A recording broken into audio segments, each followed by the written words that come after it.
இன்னைக்கு கொங்கு ஸ்பெஷல் அரிசியும் பருப்பு வடை. அரிசி பருப்பு போட்ட வடைங்க. கொங்கு நாட்டு ஸ்பெஷல்னால் அரிசி பருப்பு சாதத்தை ரொம்ப ஸ்பெஷலாக சொல்லுவாங்க. அதே மாதிரி இந்த வடையும் ஸ்பெஷலாக சொல்லுவாங்கங்க. புழுங்கல் அரிசி 3 கப்புங்க. அதுக்கு 1 கப்பு துவரம்பருப்பு எடுத்துக்குங்க. நல்லா வாஷ் பண்ணிவிட்டு ஊற வச்சுடுங்க. நல்லா 3 to 4 டைம்ஸ் நல்லா வாஷ் பண்ணிவிடுங்க. வெள்ளையாக வரக்கூடாது தண்ணி. ஸோ நல்லா வாஷ் பண்ணிவிட்டு ஊற வச்சுடுங்க. 4 to 5 ஹவர்ஸ் ஊறணுங்க. சின்ன வெங்காயம் 100 கிராமு, தேங்காய் 150 கிராமு, பூண்டு கொஞ்சம், இஞ்சி கொஞ்சம் கொரன்னு அரைச்சிட்டு வந்துக்குங்க. இந்த மாதிரி அரைச்சிட்டு வந்துடுங்க. ஃபைன் பேஸ்ட்டாக அரைக்க வேண்டாம். லைட்டாக தண்ணி ஊற்றி அரைச்சி தனியாக எடுத்து வச்சுக்கோங்க. அரிசி ஊறிடுச்சிங்க. நம்ம இப்போது அந்த தேங்காய் அரைச்சதுலேயே அரிசி போட்டு அரைச்சிக்கலாம். இந்த மாதிரி அரைச்சிக்குங்க. தண்ணி ரொம்ப ஊற்ற வேண்டாம். இந்த மாதிரி அரைச்சிக்குங்க. அரைச்சிட்டு வந்தது அந்த மிக்சிங்கில் தேங்காய், பூண்டு, வெங்காயம் அதெல்லாம் அரைச்சதை போட்டுக்குங்க. என்கிட்ட முருங்கைக்கீரை இருந்தது, அதனால் முருங்கைக்கீரை எக்ஸ்ட்ரா சேர்த்துக்கிட்டேன். கொஞ்சம் கொத்தமல்லி, கொஞ்சம் கருவேப்பிலை, உப்பு போட்டுக்கிட்டேன். கொஞ்சோண்டு ஜீரகங்க 1/2 டீஸ்பூன் வாக்குக்கு எடுத்துக்குங்க. ஸோ எல்லாத்தையும் மிக்ஸ் பண்ணிக்கிங்க. மிக்ஸ் பண்ணிங்கன்னா இந்த மாதிரி தண்ணி விட்ட மாதிரி வரும். அப்போ என்ன பண்ணுங்கள், தண்ணி விடுற மாதிரி இருந்ததுன்னா நீங்கள் அரிசி மாவு சேர்த்து கையில் ஒட்டாத அளவுக்கு அரிசி மாவு சேர்த்துக்குங்க. 2லேருந்து 3 டேபிள் ஸ்பூன் வரைக்கும் சேர்த்துக்கலாங்க. ரொம்பவும் சேர்த்திங்கன்னா ஹார்டாகிடும். அதுக்கு தகுந்த மாதிரி மாவை அரைச்சி எடுத்துக்கணும். இப்போ ஒரு டம்ளர் எடுத்து இந்த மாதிரி துணி போட்டு இப்படி மாதிரி ரப்பர் பேண்ட் போட்டு வச்சுக்குங்க.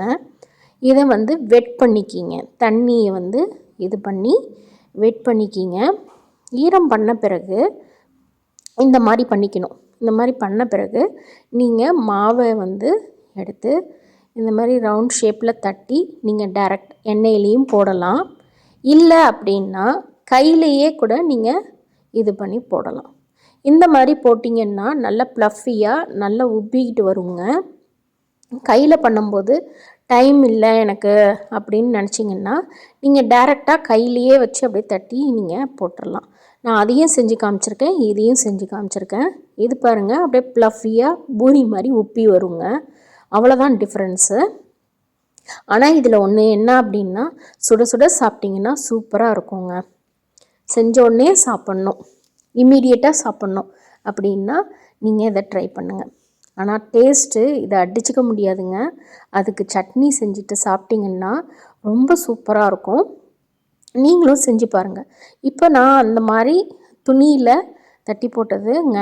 இது நல்லா அப்படியே உப்பிக்கிட்டு வரும். அதாவது 2 லேயராக வர மாதிரி பூரி உப்புற மாதிரியே வருங்க.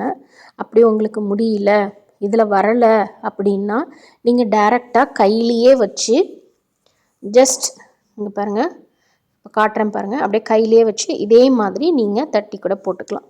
அதுவும் நல்லா தாங்க இருக்கும். ஹெல்த்தியான ஒரு ஸ்நாக்ஸுங்க குழந்தைங்களுக்கு. நீங்கள் ஈஸியாக ஊற வச்சிட்டிங்க அப்படின்னா ஈஸியாக குழந்தைங்களுக்கு பண்ணி கொடுத்துடலாம்.